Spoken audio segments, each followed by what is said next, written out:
Kaisar Beladiri Tiran Sisen 98. Dari mulut Guchen, Wu Lingxian tidak tahu apa-apa tentang hal itu. Kau bilang Taoist Jingling mengirim Ying Zun untuk memburumu, lalu dia sendiri yang mengejarmu. Wu Lingxian tidak percaya. Dia terkejut bahwa Guchen bisa lolos dari kekuatan besar kerajaan roh murni, tetapi dia juga terkejut bahwa Taoist Jingling tidak menepati janjinya. Dia telah berjanji kepada Gu Tianming bahwa dia tidak akan lagi mengejar Guchen, tetapi sekarang, dia melakukannya di belakang mereka. Pria bertopi bambu selalu menjadi sosok yang rela melakukan apa saja untuk mencapai tujuannya. Menganggap bahwa dia akan menepati janjinya adalah hal yang tidak masuk akal. Jika dia benar-benar ingin menepati janjinya, dia tidak akan pernah menyembunyikan rahasia ayahku, bahkan kamu, yang dekat dengan ayahku sekalipun. Dia bilang akan membebaskan ayahku setelah misi ini, tapi aku tidak percaya. Kurasa dia akan membunuhku setelah aku tidak lagi berguna. Ekspresi Guchen tampak muram. Di masa lalu, Huang Fu Wuji telah ditinggalkan tanpa ampun oleh pria bertopi bambu setelah ia kehilangan nilainya. Adapun kera putih, awalnya ia tertarik sebagai subjek eksperimen, tetapi pada akhirnya, ia juga digunakan sebagai alat untuk memprovokasi perang antara ras kera hati dan ras dewa terpencil. Pria itu memang penjahat yang berubah-ubah. Guchen sangat memahami hal ini.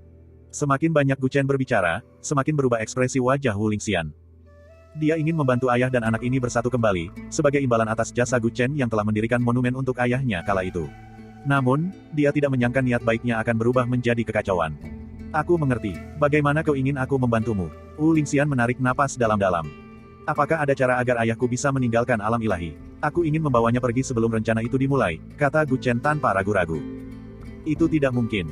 Wu Lingxian menggelengkan kepalanya. Ayahmu telah berada di alam ilahi untuk waktu yang lama. Mustahil baginya untuk pergi sesuka hatinya.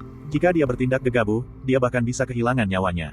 Dia ingin mengatakan sesuatu, tetapi dia menahan diri. Apa yang akan dia katakan selanjutnya akan menyangkut rencana spesifik kerajaan roh murni. Dengan identitasnya, dia seharusnya tidak mengungkapkannya kepada orang luar. Meskipun ia ingin membalas kebaikan Guchen dengan mendirikan monumen untuk ayahnya, ia tidak ingin sepenuhnya berada di pihak yang berlawanan dengan Taoist Jingling. Hal ini bukan hanya karena pihak lawan kuat, tetapi juga karena Taoist Jingling telah memperlakukannya dengan baik selama bertahun-tahun. Jika tidak, dia tidak akan mampu berkultivasi hingga levelnya saat ini hanya dalam waktu 10 tahun. Lalu, kapan lagi aku akan punya kesempatan untuk membawa ayahku pergi? Apakah aku benar-benar harus menunggu sampai konferensi alam ilahi selesai? Saya khawatir saat itu sudah terlambat. Guchen merasa cemas, tetapi dia juga tahu bahwa Wu Lingxian adalah penolong terbesarnya saat ini, jadi dia berusaha untuk tetap tenang. Wu Lingxian tiba-tiba termenung. Ekspresinya berubah sesaat sebelum dia menggertakkan giginya dan berkata, lupakan saja. Sekalipun aku memberitahumu hal-hal ini, seharusnya itu tidak akan banyak berpengaruh pada rencana alam iblis. Jika kau tidak mempercayai janji Taoist Jingling, kurasa inilah saat yang tepat untuk membawa ayahmu pergi. Mata Guchen tiba-tiba berbinar. Menurutmu apa tujuan operasi kerajaan roh murni kali ini? Tanya Wu Lingxian dengan serius. Guchen tenggelam dalam pikiran yang mendalam. Dia telah memikirkan pertanyaan ini beberapa kali, tetapi dia belum sampai pada kesimpulan yang jelas. Alam ilahi adalah raksasa yang menguasai wilayah bintang utama. Serangan kerajaan roh murni terhadapnya bisa dikatakan gila.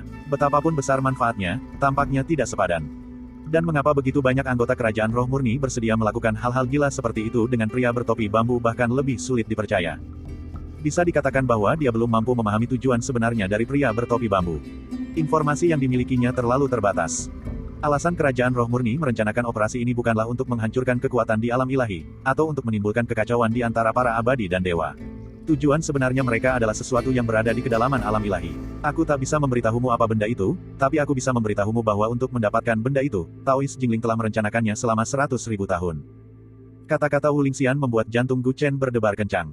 100.000 tahun yang lalu, Taoist Jingling seorang diri telah menembus alam ilahi. Dan Wu Lingxian mengatakan bahwa pria bertopi bambu telah merencanakan sesuatu selama 100.000 tahun. Pasti ada hubungan di antara mereka. Dengarkan baik-baik, aku akan memberitahumu semua rencana kerajaan roh murni yang ku ketahui. Aku hanya akan mengatakannya sekali. Anggap saja ini sebagai balasan atas kebaikanmu. Ekspresi Wu Lingxian menjadi gugup. Perlahan-lahan ia menceritakan rahasia itu kepada Guchen. Untuk operasi ini, Taoist Jingling meminta ayahmu untuk menyamar sebagai pejabat ilahi dan menyusup ke alam ilahi terlebih dahulu. Rencananya begini, ayahmu akan membersihkan para perwira ilahi yang ditempatkan di alam ilahi terlebih dahulu, menghapus jejak jalan ilahi mereka, dan menanamkannya ke dalam anggota kita. Dengan cara ini, sebagian besar pejabat ilahi di alam ilahi akan menjadi orang-orang kita, dan tidak akan ada yang menyadari sesuatu yang aneh. Ketika alam ilahi terbuka, ayahmu perlu melakukan satu hal lagi, yaitu menghapus jejak jalan ilahi dari orang-orang kita yang berpartisipasi dalam pertemuan alam ilahi. Dengan begitu, mereka tidak lagi terikat oleh aturan alam ilahi, dan akan lebih mudah bagi mereka untuk bergerak. Pada saat itu, semua anggota kerajaan roh murni akan langsung menuju ke kedalaman alam ilahi. Setelah berhasil mencapai tujuan mereka, mereka akan memanfaatkan kekacauan yang disebabkan oleh serangan surga kuno di alam ilahi untuk pergi. Gu Chen tiba-tiba tercerahkan. Benar saja, pria bertopi bambu itu sama sekali tidak berniat bekerja sama dengan surga kuno. Dia hanya ingin memanfaatkan mereka. Dia tidak tahu apakah Tang Ning menyadari hal ini. Semoga saja dia tidak menyeret surga kuno ke dalam jurang api. Dari ucapan Wu Lingxian, Gu Chen juga menyadari pentingnya peran ayahnya dalam keseluruhan rencana. Kemampuan tubuh tirani untuk menghapus jejak jalan ilahi sangat berguna bagi kerajaan roh murni. Itu hampir seperti paspor bagi rakyat mereka untuk masuk dan keluar dari alam ilahi dengan aman. Tanpa ayahnya, mereka tidak bisa memasukkan orang-orang mereka sendiri ke alam ilahi untuk berpura-pura menjadi perwira dewa karena jejak setiap perwira dewa itu unik. Tanpa ayahnya, para anggota kerajaan roh murni yang bersembunyi di pasukan jalan ilahi tidak akan berani mengkhianati alam ilahi. Gu Chen sudah lama menduga bahwa jejak jalan ilahi memiliki semacam kekuatan penahan. Dengan begitu, tidak mengherankan jika dia tidak bisa membawa ayahnya pergi sekarang. Karena peran yang dimainkannya terlalu penting, pasti ada para ahli yang mengawasinya. Menurut rencana yang kau sebutkan, bukankah anggota alam iblis dalam pasukan jalan ilahi akan memperingatkan musuh? Gu Chen sedikit bingung. Karena wilayah iblis roh murni memiliki target yang ingin mereka rebut, tentu saja mereka tidak bisa memperingatkan musuh sebelum mereka mendapatkannya. Namun, ketika orang-orang yang bersembunyi di pasukan dao ilahi mulai bergerak, mereka pasti akan diperhatikan oleh orang lain. Lagi pula, jika seorang pemimpin klan seperti Li Fu tiba-tiba menghilang setelah memasuki alam ilahi, mustahil jika tidak ada yang memperhatikannya. Karena kau mengikutiku pulang dari kediaman keluarga Li, seharusnya kau sudah menemukan sesuatu, Wu Lingxian memberi isyarat. Gu Chen menyipitkan matanya saat mengingat bahwa semua anggota klan Li telah kembali dari kematian secara misterius dan percakapan rahasia antara Wu Lingxian dan Jing Jiu. Jing Jiu mengatakan bahwa kemampuannya sangat setara dengan kemampuan ayahnya. Jika aku tidak salah, orang di kediaman keluarga Li pasti memiliki kemampuan untuk menyamarkan orang lain dalam skala besar, pikir Gu Chen. Bab 972. Tubuh ilahi yang termaterialisasi memiliki kemampuan untuk mewujudkan orang dan benda dalam pikiran seseorang. Tergantung pada kekuatan pemilik tubuh ilahi tersebut, benda yang terwujud dapat memiliki 10 hingga 80% dari kekuatan aslinya. Ini adalah tubuh dewa yang terkenal, dan kemampuannya sangat fleksibel. Jika tidak, mustahil baginya untuk berada di peringkat ke-49 dalam daftar konstitusi surga tertinggi, yang berisi banyak sekali tubuh dewa dan tubuh peri yang kuat. Terdapat rumor bahwa pemilik tubuh bak dewa ini telah mewujudkan senjata kerajaan yang telah lama hilang dalam sejarah, dan dia dapat mengerahkan 50% kekuatan dari senjata aslinya, yang membuat tubuh bak dewa ini terkenal. Namun, tubuh bak dewa ini sebagian besar digunakan oleh Jing Jiu dari kerajaan roh murni untuk menyamar sebagai orang lain. Jing Jiu mahir dalam menanamkan kemampuan tubuh ilahi yang termaterialisasi pada orang lain. Orang yang ditanami olehnya hampir sama dengan orang aslinya dalam hal penampilan, perilaku, dan tingkat kultivasi. Mustahil untuk menemukan kekurangan orang yang ditanami kecuali jika orang tersebut menyerang. Kerajaan roh murni menggunakan kemampuan ini untuk menggantikan anggota kerajaan roh murni setelah mereka memasuki alam ilahi, dan kemudian mereka menggunakan kemampuan Gu Tianming untuk mentransfer jejak kerajaan roh murni ke orang yang telah diberi jejak tersebut. Dengan cara ini, tidak seorang pun di alam ilahi akan dapat membedakan orang yang asli dari yang palsu. Mendengar itu, Gu Chen merasa terharu. Rencana kerajaan roh murni benar-benar matang. Siapa sangka mereka menggunakan dua konstitusi aneh ini untuk menyamar. Kerajaan roh murni mungkin sudah berhasil pada saat alam ilahi mengetahuinya. Dia merasa beruntung karena tidak menyerang Jing Jiu malam itu, karena akan sulit baginya untuk menangkap Jing Jiu hidup-hidup mengingat fisiknya yang tangguh. Menurut Wu Lingxian, dia bahkan bisa meniru anggota klan Li. Siapa tahu, mungkin Li Fu palsu itu sebenarnya orang asli yang menyamar. Mungkin tubuh aslinya selama ini bersembunyi di kegelapan. Jika Gu Chen menyerangnya secara gegabah, itu hanya akan memberitahu pria bertopi bambu bahwa dia ada di sini. Kau sudah mengetahui rencana umum kerajaan roh murni. Kesempatan yang kusebutkan untuk menyelamatkan ayahmu adalah setelah ayahmu membantu semua anggota kerajaan roh murni untuk melepaskan diri dari belenggu. Mustahil untuk menyelamatkan ayahmu sebelum itu. Lagi pula, dia terlalu penting, dan banyak mata yang mengawasinya dalam kegelapan. Namun, ketika dia menyelesaikan misinya, situasinya akan berbeda. Pada saat itu, kerajaan roh murni tidak akan lagi membutuhkannya dan akan memfokuskan seluruh perhatian mereka pada target mereka. Itulah waktu terbaik bagi ayahmu untuk melarikan diri. Wu Lingxian menganalisis dan menarik napas dalam-dalam. Sebenarnya, tugas mengawasi ayahmu selalu dilakukan olehku di kerajaan roh murni, jadi ini seharusnya bukan pengecualian. Pada saat itu, aku akan mencari kesempatan untuk membawa ayahmu kepadamu, dan kemudian kau dan putramu akan meninggalkan alam ilahi sesegera mungkin. Dengan cara ini, kamu tidak perlu khawatir Taois Jingling akan melanggar perjanjian, kan? Setelah ayahku membebaskan anggota kerajaan roh murni dari belenggu mereka, dia tidak lagi berharga bagi mereka. Mungkinkah pria bertopi bambu itu membunuhnya secara langsung? Rencana Wu Lingxian sangat tulus, tetapi Gu Chen tetap merasa ragu. Karena hal itu berkaitan dengan ayahnya, dia tidak perlu terlalu khawatir. Tidak, ayahmu adalah anggota kerajaan roh murni. Jika Taois Jingling melakukan itu setelah dia baru saja memberikan sumbangan, itu akan memengaruhi moral. Wu Lingxian menggelengkan kepalanya. Dia tidak berpikir bahwa Taois Jingling seburuk yang dipikirkan Gu Chen. Setelah kau membantu ayahku melarikan diri, apa yang akan kau lakukan? Gu Chen menatap lurus ke arah Wu Lingxian. Dia sangat yakin bahwa pihak lain mungkin akan membayar dengan nyawanya karena telah membantunya. Dia tidak menyangka bahwa monumen yang dia dirikan untuk lelaki tua Lingping akan dibalas dengan bantuan penuh dari Wu Lingxian hari ini. Apa yang kau tabur, itulah yang kau tuai. Kata, sebab dan akibat, terlalu rumit. Taois Jingling telah berjanji kepada ayahmu bahwa dia bisa pergi setelah ini. Pada saat itu, alam ilahi akan berada dalam kekacauan, dan aku bisa mencari alasan untuk menipu mereka. Wu Lingxian membuatnya terdengar mudah, tetapi Gu Chen tahu bahwa itu tidak mudah. Jika aku berhasil menyelamatkan ayahku kali ini, aku, Gu Chen, akan berhutang budi padamu. Gu Chen terdiam sejenak, lalu berkata dengan serius. Dia tidak curiga bahwa Wu Lingxian mungkin memiliki niat lain, karena rencana kerajaan roh murni cukup rinci. Dikombinasikan dengan apa yang dia ketahui, tidak mungkin itu palsu. Aku akan membawa ayahmu kepadamu, tetapi setelah itu, kamu dan ayahmu harus mengandalkan diri sendiri. Jika tidak ada kecelakaan, alam ilahi akan kacau. Kalian harus memikirkan cara aman untuk melarikan diri, Wu Lingxian mengingatkan. Aku sudah punya cara untuk pergi, jadi kamu tidak perlu khawatir tentang ini. Gu Chen mengangguk, tetapi tidak mengatakan apapun secara detail. Pada saat itu, akan ada bala bantuan dari klan Kera Hati untuk membantu mereka mundur, dan akan ada Jiang Baiming dan yang lainnya untuk membantu.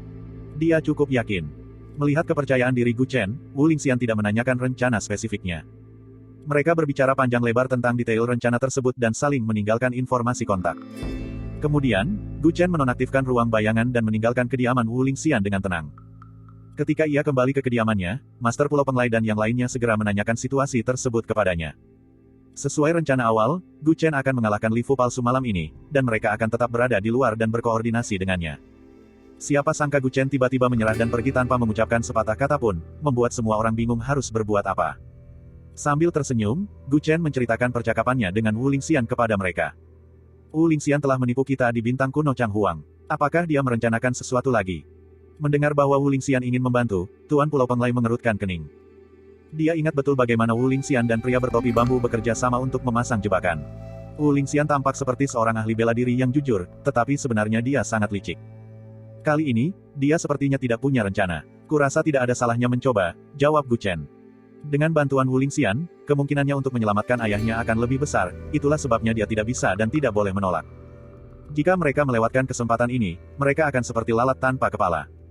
Meskipun Wu Lingxian dapat dipercaya, menurut apa yang baru saja kau katakan, Taois Jingling jelas waspada terhadapnya, yang berarti rencana yang dia ketahui mungkin belum lengkap.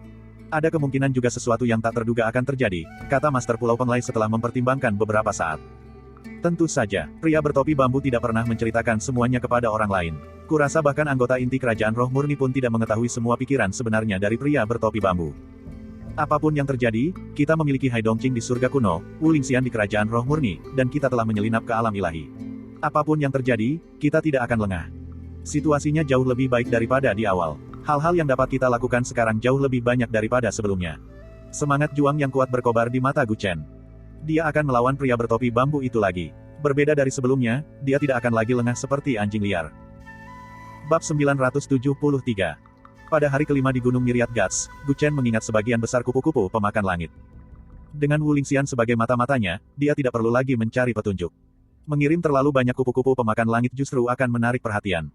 Dia hanya meninggalkan mata-mata di Kunlun, orang-orang Li, dan beberapa tempat lain untuk berjaga-jaga jika terjadi keadaan darurat. Sisa energinya difokuskan untuk memperbaiki kondisinya. Dia akan memasuki alam ilahi dalam 3 hari dan tidak dapat memprediksi berapa banyak kecelakaan yang akan dihadapinya. Dia harus memastikan bahwa dirinya selalu dalam kondisi terbaik. Meskipun tujuannya adalah untuk memperbaiki kondisinya, Gu Chen masih menyimpan secercah harapan di hatinya. Dia hanya selangkah lagi untuk menguasai seni rahasia kehidupan cahaya abadi. Jika beruntung, dia mungkin bisa menembus hambatan itu dalam beberapa hari. Dengan situasi saat ini, dia benar-benar perlu meningkatkan kekuatannya. Gu Chen ingin menghabiskan 3 hari terakhir untuk dirinya sendiri, tetapi Ye Fei datang menemuinya malam itu. Santa dari Nether ini tidak pernah ikut campur dalam aktivitas Gu Chen dan yang lainnya sejak datang ke Gunung Seribu Dewa. Sekarang dia tiba-tiba datang, pasti ada sesuatu yang terjadi. Ada pertemuan di Menara Palem Ilahi malam ini. Kalian bertiga harus hadir. Ye Fei tampak sedikit tidak senang ketika melihat jalan setapak di gunung itu. Dia tidak bersikap sopan kepada Gu Chen dan yang lainnya seperti sebelumnya. Apa yang istimewa dari pertemuan ini? Tanya Gu Chen dengan heran. Tidak perlu banyak bertanya, kamu akan tahu saat sampai di sana. Ye Fei tampak sangat tidak sabar. Setelah mengatakan itu, dia langsung pergi. Aneh, sikap Santa dari Nether ini terhadap kita jauh lebih buruk dari sebelumnya. Bukannya kita yang memprovokasinya akhir-akhir ini. Jiang Baiming mendecakkan lidahnya karena heran setelah sang Santa pergi. Sikapnya memang telah berubah. Gu Chen merenung, memikirkan bagaimana ia mungkin telah menyinggung perasaannya. Mereka masih membutuhkan bantuan dari alam Nether. Ini bukan waktu yang tepat untuk merusak hubungan mereka. Kami sibuk dengan urusan kami sendiri akhir-akhir ini dan belum mempertimbangkan posisi alam Nether. Tuan Pulau Penglai menggelengkan kepalanya. Apa maksud dari penguasa pulau? Keduanya tak bisa menahan diri untuk tidak menatapnya. Berbagai kekuatan telah bertempur secara terbuka dan diam-diam akhir-akhir ini, dan alam Nether tentu saja tidak terkecuali. Sejauh yang diketahui oleh orang tua itu, alam Nether dan kuil seribu wajah telah bentrok berkali-kali dalam beberapa hari terakhir dan saat ini berada dalam posisi yang tidak menguntungkan. Alam Nether memperlakukan kami bertiga sebagai kandidat untuk peringkat dan sangat menghargai kami. Namun, kami bertiga belum meraih prestasi apapun dalam beberapa hari terakhir. Sang perawan suci pasti kecewa. Master Pulau Penglai berkata sambil tersenyum, dan mereka langsung mengerti. Sepertinya gadis suci itu berpikir bahwa mereka tidak berusaha maksimal. Jika dipikir-pikir, mereka bertiga telah memperingatkan mereka untuk tampil baik sebelum datang ke Gunung Dewa Seribu. Pada akhirnya, mereka bertiga bersikap sangat tidak mencolok. Terlebih lagi, alam Nether dan Istana Ilahi Seribu Wajah saat ini berada dalam posisi yang tidak menguntungkan dalam pertempuran. Tentu saja, mereka tidak akan memberi mereka kesempatan untuk menunjukkan kemampuan mereka. Jadi, pertemuan malam ini mungkin terkait dengan kuil Seribu Wajah. Gu Chen mengerutkan kening. Sejujurnya, dia tidak ingin memperumit masalah saat ini, dan dia juga tidak ingin menjadi preman bayaran untuk alam Nether. Namun, dia tinggal di bawah atap orang lain. Jika dia tidak mengatakan apapun, hal itu pasti akan menarik kritik, dan bahkan mungkin menimbulkan masalah yang tak terduga. Mungkin, karena Santa datang sendiri, sebaiknya kita pergi ke sana malam ini, saran Master Pulau Penglai. Gu Chen mengangguk, tidak akan butuh waktu lama untuk melakukan prosedur tersebut. Malam itu, Gu Chen, kuda naga, dan kera putih tiba di pintu masuk menara telapak dewa. Sesampainya di pintu masuk, mereka mendapati restoran itu sangat ramai. Tampaknya acara malam ini jauh lebih besar dari yang mereka bayangkan. Maaf, Tuan, hewan-hewan roh yang menyertai kami tidak diperbolehkan masuk ke menara. Kerumunan orang hendak masuk ketika Gu Chen, yang telah berubah menjadi elang dan memimpin kuda naga, tiba-tiba dihentikan oleh kera putih yang bertengger di bahunya. Hei, gadis kecil, siapa yang kau sebut binatang buas? Kuda naga itu merasa tidak senang, dan kera putih itu mengepakkan sayapnya sebagai protes. Ekspresi garang kedua binatang buas itu membuat pelayan itu bingung. Gu Chen melirik kerumunan padat di restoran dan berkata, baiklah. Ada banyak sekali orang di dalam, dan memang tidak pantas bagimu untuk masuk. Tunggu saja di luar. Kemudian, dia, Jiang Baiming, dan guru Pulau Penglai memasuki menara telapak dewa, meninggalkan kera putih dan kuda naga di luar. Tak lama setelah Gu Chen memasuki restoran, sepasang wanita cantik datang ke menara telapak suci berdampingan. Salah satu wanita cantik itu ditemani oleh seekor banteng hijau. Ketika orang-orang yang lewat melihat wanita ini, mereka semua memandanginya dengan kagum dan menjaga jarak. Pada saat itu, kedua wanita yang datang ke pintu masuk mulai berbicara. Baiklah, adik Lancu, mungkin Gu Chen akan muncul di hadapanmu dalam beberapa hari. Tidak baik jika kamu terlalu khawatir. Mu Ziyu menghiburnya dengan suara lembut. Meskipun adik perempuannya kini adalah seorang saintes Kunlun, dia masih gadis yang naif dalam hal hubungan asmara. Dalam 2 hari terakhir, dia merasa terganggu karena Gu Chen tidak muncul. Mu Ziyu melihat bahwa imajinasinya selalu melayang-layang dan bahkan memikirkan hal-hal terburuk, jadi dia menyeretnya ke menara telapak dewa malam ini. Kakakmu, Gu Chen tidak ingin bertemu denganku, tetapi dia memberiku pedang Kunlun. Apakah menurutmu dia ingin mengakhiri hubungan denganku? Apakah dia sudah punya orang lain yang disukainya, atau bahkan seorang istri? Apakah itu sebabnya dia tidak mau bertemu denganku? Jilancu sedang tidak ingin menghadiri pertemuan itu, tetapi dia tidak bisa menahan diri untuk bertanya. Jika para kultivator yang pernah melihatnya bertarung sebelumnya melihatnya sekarang, mereka akan sangat terkejut. Dia tidak tampak seperti saintes Kunlun yang kuat, melainkan lebih seperti gadis polos. Bagaimana mungkin, jika Gu Chen benar-benar melupakanmu, aku akan menjadi orang pertama yang tidak akan membiarkannya pergi. Mu Ziyu dengan cepat menarik Jilancu ke menara telapak dewa sambil menghiburnya, berharap dapat mengalihkan perhatiannya.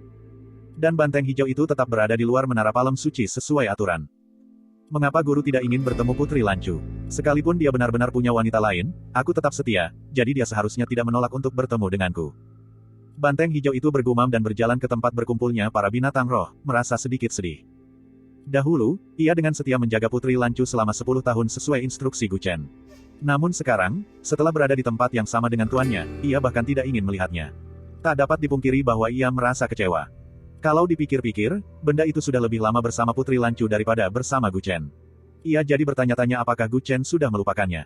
Dengan pemikiran itu, banteng hijau itu secara acak menemukan tempat untuk duduk dan menunggu Putri Lancu keluar. Hei, banteng bodoh, jangan arahkan pantatmu ke arahku. Tiba-tiba, terdengar suara seperti preman, membuat banteng hijau yang sudah dalam suasana hati buruk menjadi semakin tidak senang. Ia menoleh dan mendapati seekor kuda berbulu hitam mengkilap duduk di belakangnya. Di atas kepalanya, terdapat seekor elang yang tidur nyenyak. Kombinasi aneh macam apa ini? Tempat ini tidak terlalu besar. Apakah saya menghalangi jalan Anda? Jika kamu tidak bahagia, kamu bisa pergi ke tempat lain. Banteng hijau itu berkata dengan kasar. Naga kuda itu, yang merasa sedih karena tidak bisa memasuki menara telapak tangan ilahi, mendengar ini, dan tatapannya langsung menjadi tajam. Bab 974. Ketika kelompok Guchen yang beranggotakan 3 orang memasuki gedung, mereka mendapati tempat itu lebih ramai dari yang mereka bayangkan. Orang-orang dari berbagai ras dan kelompok berkumpul dalam kelompok 2 atau 3 orang, minum dan mengobrol dengan riang. Saudara Taoist Chen, kemari. Ketiganya masih melihat sekeliling ketika mereka melihat seseorang memanggil mereka dari tidak jauh. Setelah diperiksa lebih teliti, mereka melihat bahwa itu adalah seseorang dari alam neter. Mereka segera berjalan mendekat. Orang yang memanggil kelompok Guchen adalah seorang raja dunia bawah bernama Kruksol. Baron, Zheng Xikeng, Ding Han, dan yang lainnya juga hadir. Melihat rombongan Guchen berjalan mendekat, Zheng Xikeng segera berbicara. Kalian bertiga berada di mana beberapa hari terakhir ini? Mengapa aku tidak mendengar kabar apapun darimu? Orang-orang lain dari alam neter menunjukkan ekspresi aneh ketika mendengar ini. Beberapa bahkan mencibir. Mereka telah berkonflik dengan kuil 1000 wajah berkali-kali dalam beberapa hari terakhir, tetapi ketiga raja dunia bawah yang baru naik tahta itu belum muncul. Di mata sebagian orang, ini adalah tanda pengecut dan ketidakmampuan. Sebagai kandidat untuk daftar berkat ilahi, sangat memalukan bagi mereka untuk bertindak seperti ini. Kata-kata Zheng Xikeng penuh dengan sindiran, sama seperti sebelumnya. Hal ini membuat Gu Chen tidak senang. Dia hendak menjawab ketika Jiang Baiming berbicara lebih dulu. Haha, wajar jika rekan Taoist Wu belum mendengar apapun tentang kita. Lagi pula, manusia dan hantu menempuh jalan yang berbeda. Wajah Zheng Xikeng berkedut. Apa maksudnya manusia dan hantu berjalan di jalan yang berbeda? Dia memang agak jelek, tapi bukankah menggambarkannya seperti itu hanya untuk sengaja menimbulkan masalah? Selain itu, nama belakangnya adalah Zheng, bukan Wu. Apakah pihak lain sengaja meremehkannya? Huff, kau pandai bicara, tapi kau bersembunyi jauh-jauh saat pergi berperang, timpal Ding Han, teman Zheng Xikeng. Teman Zheng Xikeng, Ding Han, ikut berkomentar. Ia jauh lebih lugas dan tidak menyembunyikan rasa jijiknya terhadap mereka bertiga. Hah, apakah ada yang berbicara? Anda? Jiang Baiming mengedipkan matanya dan berpura-pura bingung. Dia sangat marah sehingga mereka berdua, yang awalnya ingin memanfaatkan kelemahan ketiga orang itu dan melontarkan komentar sarkastik, tidak punya cara untuk melampiaskan amarah mereka. Gu Chen tidak mau repot-repot menjelaskan apapun kepada mereka. Sudah menjadi fakta bahwa mereka belum bertarung memperebutkan alam neter beberapa hari terakhir ini, jadi tidak ada yang bisa mereka lakukan. Selama itu tidak memengaruhi rencananya, dia tidak keberatan. Ada apa dengan pertemuan hari ini? Mengapa ada begitu banyak orang? Gu Chen bertanya pada Kruksol. Dia adalah salah satu orang yang paling tulus dan ramah di antara yang hadir. Apa, kau tidak tahu? Tanya Kruksol dengan terkejut. Sang Santa meminta kami datang, tetapi beliau tidak mengatakan sesuatu yang spesifik, kata Gu Chen datar. Jadi begitu. Kruksol tersadar dan menjelaskan sambil tersenyum. Hari ini, akan diadakan jamuan Dewa Perang di sini. Konon, banyak jenius dari berbagai kekuatan besar akan berpartisipasi, sehingga acara ini menarik banyak orang. Jamuan Dewa Perang. Gu Chen mengangkat alisnya. Ini adalah pertama kalinya dia mendengar istilah ini. Yang disebut perjamuan Dewa Perang sebenarnya adalah semacam kompetisi seni bela diri. Namun, kedua pihak yang bertarung harus memasang taruhan. Pemenang dapat mengambil taruhan tersebut, dan kemudian orang lain dapat menantangnya. Jika seseorang dapat memasang taruhan terbanyak, dia akan disebut Dewa Perang. Inilah makna dari perjamuan Dewa Perang. Kruksol menyadari bahwa Gu Chen tidak mengerti, jadi dia menjelaskan. Jadi, itu maksudnya. Jika memang begitu, orang-orang dari dunia bawah juga akan berkompetisi malam ini. Mata Gu Chen berkilat. Dia mengerti mengapa Ye Fei meminta mereka datang. Mungkin karena dia ingin mereka berpartisipasi dalam perjamuan Dewa Pertempuran. Tentu saja, ada banyak kekuatan besar yang berpartisipasi dalam perjamuan Dewa Perang malam ini.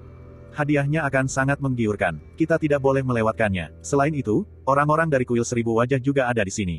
Beberapa hari yang lalu, orang-orang kita menderita di tangan mereka. Para petinggi ingin membalas dendam kepada kita malam ini, kata jiwa bengkok dengan suara rendah. Gu Chen mendengarkan dan hendak menjawab ketika tiba-tiba terdengar keributan di pintu. Santo Kunlun ada di sini. Mengapa dia ada di sini? Bukankah aku dengar dia sengaja tidak banyak tampil di depan publik selama 2 hari terakhir? Malam ini akan menarik, kita bisa menyaksikan pertarungan seru lainnya. Santa Kunlun sangat cantik. Siapakah wanita cantik di sebelahnya itu? Dia juga terlihat cantik, sangat menawan. Sejumlah besar kultivator di Menara Telapak Ilahi sedang berdiskusi. Kedatangan Jilancu segera menjadikannya pusat perhatian semua orang yang hadir. Berdiri di antara tim Underworld, Gu Chen tak kuasa menahan diri untuk tidak menyipitkan matanya. Dia tak menyangka Lancu juga ada di sini. Ini bukanlah hal yang baik baginya, karena dibutuhkan banyak usaha untuk menahan keinginan untuk bertemu dengannya. Hei, apakah ini pertama kalinya kau bertemu dengan Santa Kunlun, rekan kultivator Chen? Jangan menatapnya, kodok tidak bisa memakan daging angsa. Zheng Xikeng memperhatikan Gu Chen kehilangan ketenangannya dan menggodanya. Apakah kamu tahu bagaimana biasanya seorang pembunuh bayaran yang tidak berkualifikasi mati? Gu Chen tersadar dan melirik Zheng Xikeng dengan dingin. Apa, semua orang yang hadir adalah seorang pembunuh bayaran? Mendengar ini, minat mereka pun terjiva. Mereka biasanya mati karena terlalu banyak bicara. Jika kau menggangguku lagi, kau pasti akan menyesalinya. Ketika Gu Chen mengatakan ini, aura sekeras baja secara alami terpancar, menyebabkan Zheng Xikeng gemetar tanpa alasan yang jelas dan secara tidak sadar tidak berani membantah. Gu Chen mengabaikannya dan terus mengobrol dengan orang-orang di sekitarnya sambil mengamati Lan Chu dari kejauhan, baik sengaja maupun tidak sengaja. Sebelumnya, dia membiarkan kupu-kupu iblis pemakan langit mengamatinya secara diam-diam. Ini adalah pertama kalinya dia melihatnya dari dekat. Saat ini, dia bagaikan bulan yang dikelilingi bintang. Begitu memasuki menara telapak ilahi, dia langsung dikerumuni banyak orang. Namun, dia tampak teralihkan perhatiannya. Sebagian besar waktu, Mu Ziyu yang berada di sampingnya lah yang berinteraksi dengan orang lain. Santa Ji, Tuan muda saya mengundang Anda ke atas. Pada saat itu, beberapa pelayan menyingkirkan kerumunan yang menghalangi jalan dan langsung menuju Ji Lan Chu sebelum berkata dengan hormat. Ini klan roh sejati. Apakah Gu Sun Feng juga ada di sini? Apakah dia di lantai atas? Si jenius Gu benar-benar tergila-gila pada Santa Kunlun. Saat membantunya sebelumnya, dia menyinggung lebih dari 10 kekuatan sekaligus. Kudengar setelah itu terjadi banyak masalah. Mereka berdua sangat cocok. Kudengar Kunlun dan klan roh sejati berniat menyatukan mereka melalui pernikahan. Semua orang membicarakannya. Ketika beberapa kultivator wanita melihat bahwa Tuan Muda Klan Roh Sejati telah mengundang Santa Kunlun ke atas, wajah mereka menunjukkan rasa iri yang mendalam. Orang itu lagi, Gu Chen merasa tidak senang mendengar pembicaraan itu. Terakhir kali, dia datang terlambat untuk menyelamatkan Lan Chu, dan itu meninggalkan kesan mendalam padanya. Saat semua orang sedang mendiskusikan cara menjodohkan mereka, Ji Lan Chu menanggapi orang-orang dari Klan Roh Sejati dengan dingin. Aku tidak akan pergi. Dua kata sederhana, tetapi penolakannya tanpa ampun, seolah-olah dia sedang mengusir lalat. Para kultivator di menara itu gempar. Tak dapat dipungkiri bahwa beberapa orang akan menyombongkan diri dan diam-diam menertawakan Gu Sun Feng. Tampaknya, sehebat apapun kejeniusan klan roh sejati, dia tetap tidak bisa menggerakkan hati Santa Kunlun. Orang seperti apa yang bisa membuat Santa jatuh cinta padanya? Gu Chen menatap ekspresi dingin Lan Chu dan tanpa alasan yang jelas merasa riang. Sepertinya Lan Chu hanya menyimpan pria itu di hatinya. Dasar jalang tak tahu terima kasih. Bab 975. Saudara Gu, tenanglah. Jangan merendahkan dirimu ke level yang sama dengan Santa Kunlun itu. Gu Sun Feng bukanlah satu-satunya orang di ruangan itu. Melihat amarahnya yang meluap-luap, mereka semua berusaha membujuknya agar tenang. Huff, kalian tidak tahu ini, tapi wanita ini sudah berkali-kali tidak menghormati saya. Seandainya para tetua di klan saya tidak percaya bahwa garis keturunannya akan bermanfaat bagi kultivasi saya, dan memberi saya perintah mati untuk mengejarnya, akankah saya bahkan mengincarnya? Gu Sun Feng berkata dengan geram. Dia lupa bahwa meskipun awalnya dia tidak menyukai keputusan klan, setelah melihat penampilan asli Saintes Kunlun, dia mulai memiliki pemikirannya sendiri. Namun, setelah berulang kali ditolak, dia, yang menganggap dirinya jenius, perlahan-lahan berubah pikiran. Terakhir kali, karena wanita ini, lebih dari 10 pihak mulai berprasangka buruk terhadap saya, dan menimbulkan masalah bagi saya selama berhari-hari. Di sisi lain, apakah dia tidak tahu betapa banyak masalah yang telah dia timbulkan padaku? Dia menolak bahkan ketika aku mengundangnya ke atas. Perbuatan mulia macam apa dia ini? Gu Sun Feng melontarkan banyak kata dalam kemarahannya. Teman-temannya di ruangan itu, para jenius dari berbagai bidang, semuanya menunjukkan perubahan ekspresi. Dari nada bicara kakak Gu, sepertinya orang yang menyelamatkan Santa Ji terakhir kali bukanlah kamu. Tanya seseorang dengan penasaran. Masalah ini telah dibahas selama berhari-hari di Gunung Semua Dewa. Kebanyakan orang mengira bahwa Gu Sun Feng adalah pahlawan yang menyelamatkan wanita cantik itu. Omong kosong, siapa sih yang tahu siapa pelakunya? Hebat, semua kesalahan jadi padaku. Tatapan Gu Sun Feng berubah muram ketika ia memikirkan ahli misterius itu. Jika ia memiliki kesempatan, ia pasti akan memberinya pelajaran. Meskipun dia tidak bisa melakukan apa yang dilakukan ahli misterius itu, dia telah bertanya kepada para tetua di klannya. Alasan mengapa ahli misterius itu bisa melakukan itu mungkin karena kemampuannya istimewa. Kekuatan sebenarnya mungkin tidak lebih kuat darinya. Aneh. Jika bukan kakak Gu, siapa yang bisa menyelamatkan Santa Ji? Bahkan di antara para jenius muda dari berbagai angkatan, tidak banyak yang memiliki kekuatan seperti itu. Semua orang mulai berspekulasi. Topik tentang pakar misterius itu jelas lebih menarik daripada kisah cinta sepele Gu Sun Feng. Mungkinkah itu Wan Jianming dari Sekte Pedang Ilahi? Bagaimana mungkin? Wan Jianming adalah kultivator pedang murni. Aku belum pernah mendengar teknik seaneh ini. Mungkinkah itu Yu Wenbo dari klan murid? Dia sudah cukup misterius, dan metode ras mata selalu aneh. Itu sangat mungkin. Lagi pula, kedua orang ini adalah yang paling mungkin bersaing dengan Kakagu untuk posisi nomor 1 di peringkat jenius. Semua orang berbicara dengan antusias, seolah-olah mereka sedang menunjukkan dunia. Kelompok mereka dipimpin oleh Gu Sunfeng, dan mereka semua adalah elit dan jenius dari berbagai bidang. Mereka dapat dianggap sebagai kelompok kecil yang berada di puncak generasi muda di seluruh alam ilahi. Tidak masalah apakah itu Wan Jianming, Yu Wenbo, atau ahli misterius itu. Asalkan mereka berani menghalangi jalanku di kontes daftar, mereka semua akan menderita. Aku pasti akan meraih peringkat pertama dalam daftar jenius 10.000 klan. Mari kita lihat bagaimana reaksi Ji Lancu nanti. Gu Sunfeng berkata dengan percaya diri dan angkuh. Kami percaya pada kakak Gu. Saat itu, Santa Ji tidak akan lagi bisa berpura-pura acuh tak acuh dan akan dengan patuh menyerahkan dirinya ke pelukanmu. Orang-orang di sampingnya menyanjung dan kemarahan Gu Sunfeng perlahan mereda. Kemunculan Santa Kunlun hanya menimbulkan sedikit kehebohan. Tak lama kemudian, para kultivator yang menghadiri perjamuan Dewa Perang mengalihkan perhatian mereka ke tempat lain. Lagi pula, ada banyak ahli yang hadir malam ini, dan beberapa di antaranya sama terkenalnya dengan Santa Kunlun. Tatapan Gu Chen sebagian besar tertuju pada Lancu, dan dia tidak tertarik pada orang-orang di alam neter yang membahas cara menghadapi kuil 1000 wajah. Jiang Baiming dan guru Pulau Penglai sama saja. Ada banyak hal di jamuan makan yang lebih menarik bagi mereka daripada kuil 1000 wajah. Zheng Xikeng dan Ding Han mendengus lebih keras lagi ketika melihat ketiganya bermalas-malasan. Mereka khawatir ketiga kandidat ini akan membahayakan posisi mereka sebagai kandidat utama, tetapi tampaknya mereka terlalu memikirkannya. Pergi ke neraka. Mu, beraninya kau tidak menghormati banteng tua ini. Tampaknya ada keributan di luar menara Palem Ilahi, dan suara itu terdengar hingga ke dalam menara. Banyak tamu yang terkejut, dan mereka yang berada di dekat pintu bergegas keluar. Apa yang telah terjadi? Ada makhluk roh yang sedang bertarung. Seekor banteng dan seekor kuda, dan mereka bertarung dengan sengit. Mereka yang mengetahui cerita di balik layar berkata dengan penuh semangat. Para tamu lainnya bingung. Apa yang begitu menarik dari pertarungan antara banteng dan kuda? Apakah mereka tidak tahu apa-apa? Namun, menara telapak ilahi dipenuhi para bangsawan, dan dua binatang spiritual berani bertarung. Itu terlalu lancang. Bagaimana Tuan mereka mendisiplinkan mereka? Seketika itu juga, banyak orang keluar dari menara telapak ilahi dengan rasa ingin tahu dan niat untuk membalas dendam kepada para penguasa binatang buas. Apakah ini suara kuda naga?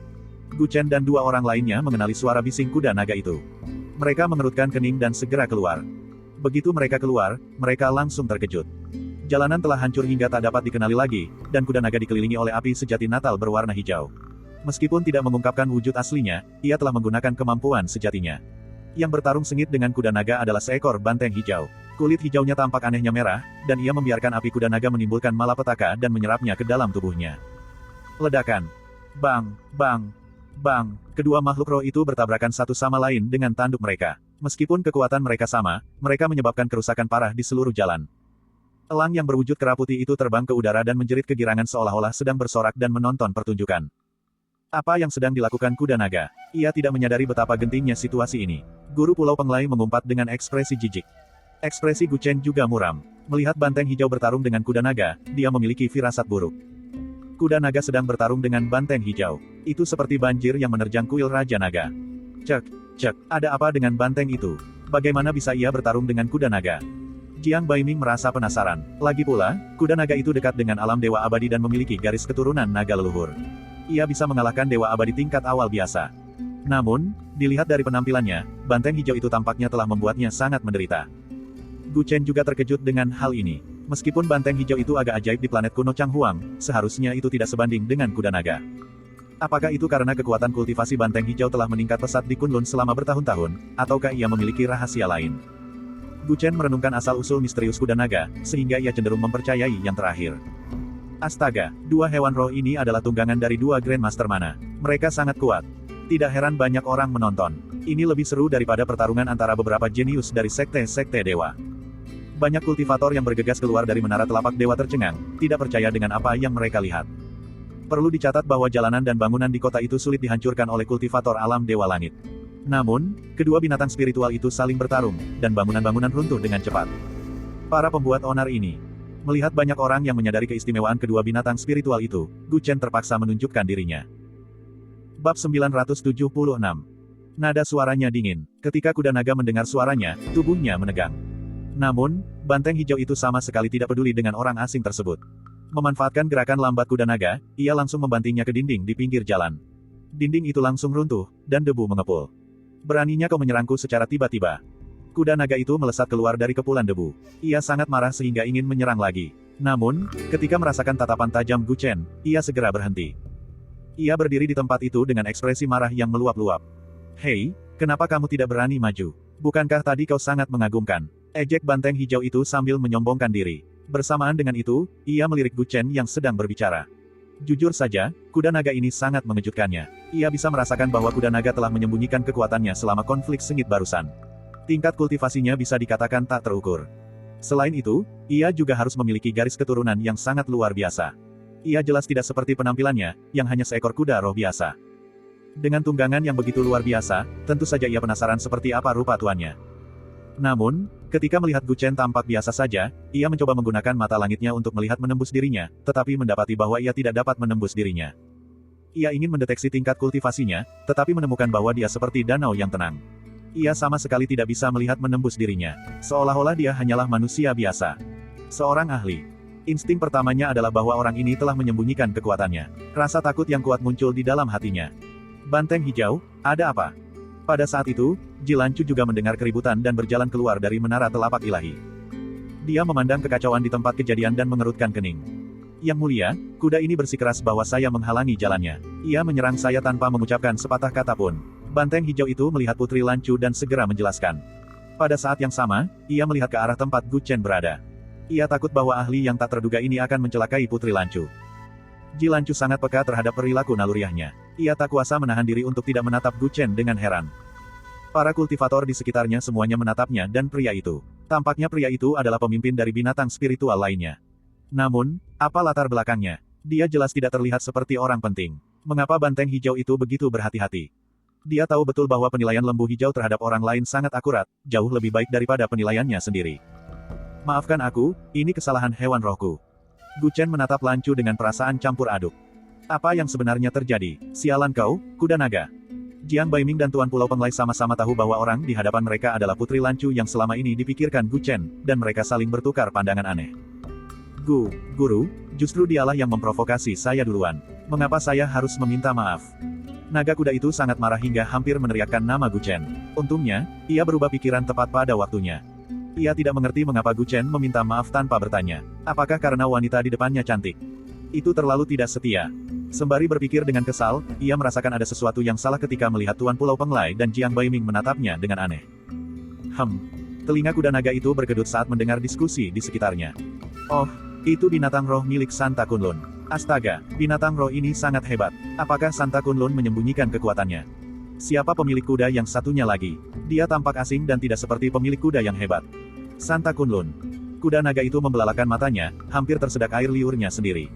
Seaneh apapun itu, ia tahu bahwa Gu Chen menyukai Santa Kunlun. Tunggu, apakah ini berarti banteng hijau ini milik Santa Kunlun? Naga kuda itu langsung mengerti mengapa Gu Chen meminta maaf. Astaga, akankah dia memberi pelajaran padanya saat kita kembali nanti? Rasanya tidak nyaman, mengetahui bahwa Gu Chen tidak ingin bertemu dengan Santa Kunlun dan tidak ingin menarik terlalu banyak perhatian. Gu Chen, aku tidak tahu kalau banteng itu salah satu dari kita. Aku hanya ingin memberinya pelajaran, tapi aku tidak menyangka kekuatannya begitu aneh hingga aku mengalami kerugian. Dalam kemarahan sesaat, Naga kuda buru-buru menjelaskan melalui telepati, tetapi ia menerima balasan dingin dari Gu Chen. Baiklah, mari kita selesaikan acara ini dulu. Ia langsung berhenti berbicara. Kelompok orang ini agak aneh. Banteng hijau itu memperhatikan bahwa Gu Chen dan kelompoknya memiliki ekspresi aneh di wajah mereka. Ia berpikir bahwa mereka sedang merencanakan sesuatu, jadi ia memperketat kewaspadaannya. Jilancu menatap Gu Chen dengan perasaan bingung. Entah mengapa, orang di depannya memberinya perasaan familiar yang samar. Bukan karena penampilan atau tingkah lakunya, melainkan murni intuisi seorang wanita. Ia memahami apa yang telah terjadi dari diskusi di sekitarnya. Kedua belah pihak bersalah, karena pihak lain telah berinisiatif untuk meminta maaf, ia tidak ingin berdebat. Tidak masalah, jaga saja hewan rohmu. Setelah Jilancu selesai berbicara, dia membawa banteng hijau itu ke menara telapak ilahi. Karena kekuatan banteng hijau yang mengejutkan, para pelayan di pintu tidak berani menghentikan mereka. Para tamu lainnya juga tidak berani keberatan. Dilihat dari cara banteng hijau bertarung sebelumnya, tidak banyak kultivator yang mampu mengalahkan banteng hijau tersebut. Gu Chen menghela napas lega ketika melihat Lancu tampaknya tidak memiliki kecurigaan apapun. Namun, ketika dia menoleh, dia melihat banyak tamu menatapnya dengan aneh. Jelas sekali, kekuatan kuda naga telah menarik perhatian banyak orang. Dia tidak ingin menarik perhatian, tetapi dia tidak bisa melakukannya sekarang. Ada yang tidak beres. Gu Chen mengerutkan kening. Nama samaran yang digunakannya saat ini adalah Chen Gu. Di Gunung Seribu Dewa, tempat jutaan kultivator berkumpul, itu hanyalah nama biasa. Namun, jika nama ini tersebar dan teman-teman lamanya mendengarnya, hal itu bisa menimbulkan pikiran buruk. Lagi pula, ketika ia menjadi terkenal di benua Kunlun, ia menggunakan nama Chen Gu. Awalnya, dia hanya menggunakan nama itu begitu saja dan tidak terlalu memikirkannya. Dalam keadaan normal, tidak akan ada yang menyadarinya. Namun, karena ia telah menarik perhatian berkat kuda naga, nama Chen Gu menjadi agak merepotkan. Orang lain mungkin tidak masalah, tetapi jika Lancu mendengar nama ini, dia pasti akan berpikir terlalu jauh dan membongkarnya. Aku akan kembali duluan, kalian tetap di sini.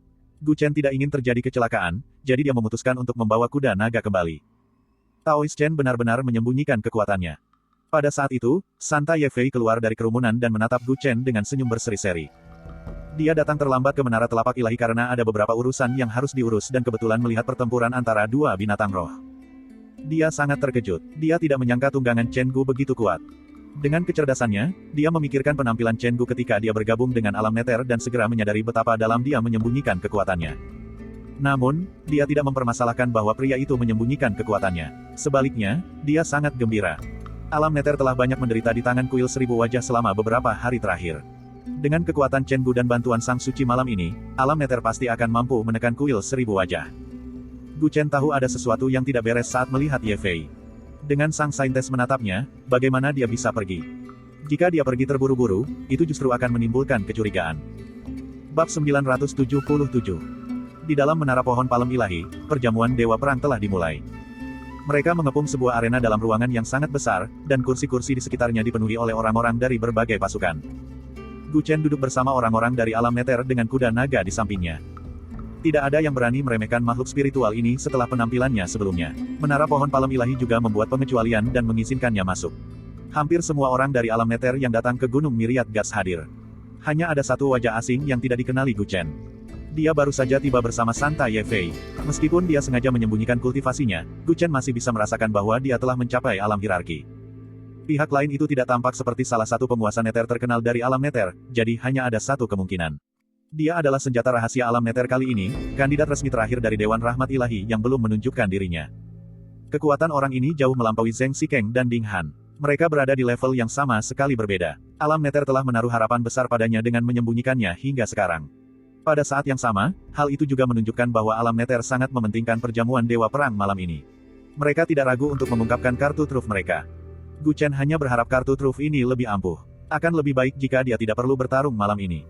Lancu dan Mu Ziyu duduk 100 sang jauhnya darinya. Si Jian, Qi Zheyan, dan yang lainnya juga telah tiba. Ada banyak teman lama di menara malam ini. Jika kamu harus bertarung malam ini, serahkan saja pada kami. Tuan Pulau Penglai dan Jiang Baiming tahu bahwa Gu Chen tidak ingin mengungkap identitasnya, jadi mereka berinisiatif untuk berbicara. Gu Chen mengangguk. Dia berharap dia tidak akan memiliki kesempatan untuk bertarung. Adik Lancu, lihat, orang itu duduk di seberang. Mu Ziyu memperhatikan Gu Chen dan kuda naga di tempat Ji Lancu berada. Siapa? Si Jian dan Qi Zheyan langsung bertanya. Mereka tidak mengetahui tentang konflik sebelumnya. Mereka baru saja tiba dan dipanggil oleh Mu Ziyu. Hari ini, hewan roh seseorang bertarung dengan lembu biru milik adik junior Lancu, jelas Mu Ziyu. Si Jian dan Qi Zheyan takjub.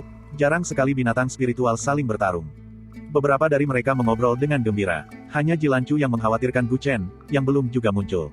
Meskipun dia berada di perjamuan Dewa Pertempuran, dia tidak tertarik. Tempat penyelenggaraan pesta Dewa Perang dipenuhi orang hingga tak setetes air pun bisa menetes. Orang-orang dari berbagai kekuatan besar atau jenius terkenal hampir memenuhi semua tempat duduk terbaik. Di pinggiran, juga terdapat banyak kultivator yang berjinjit untuk menyaksikan. Kelompok Hong Tai dan Feng Jiuqian termasuk di antara mereka. Namun, mereka datang agak terlambat, dan mereka tidak memiliki latar belakang atau kekuatan yang menonjol. Karena itu, mereka hanya bisa berdiri di pojok. Di mana Putri Ji dan Kakak Qi? Haruskah kita mencari mereka? Li Wanjun melihat Ji Lancu dari kejauhan, yang berada cukup dekat dengan arena, dan hatinya tergerak. Berdiri di pinggiran dan menyaksikan pesta Dewa Perang sungguh mengecewakan.